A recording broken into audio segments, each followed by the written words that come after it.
Yeah, that's right, Jen and Jared. This right here is the questionnaire that every prospective juror has to answer. It's also bigger on the screen behind me. It's 99 questions. I spoke with a Capital University law professor and a former county prosecutor. He tells me this is unusual for a non-capital case. He says there are usually about 28 questions for a standard case. But with a case of this caliber, he says these do seem appropriate. Robert Barnhart tells me questionnaires like this are done to save time during Monday's jury selection.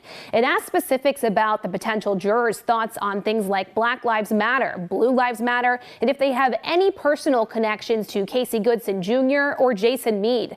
Barnhart says the goal will not necessarily be to find a juror who has no prior opinions on the case, but rather someone who can set their opinions aside and hear the case with a neutral view. For a non-capital case, it's an unusual amount of questions. Usually you just get the basics and then you go from there. But this is a particularized questionnaire, probably to save time. If we have a lot of jurors and I have to ask them all these questions, which to get theoretically a fair jury, I should be asking all these questions, we're going to be there forever. And so it makes sense to have them write their answers out.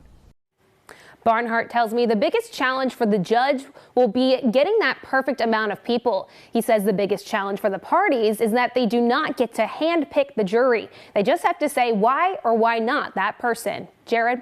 All right. Thank you, Anna. From opening statements to the verdict, NBC4 is going to bring you full coverage of Jason Meade's murder trial on air and online. We'll be streaming the trial in its entirety at NBC4i.com.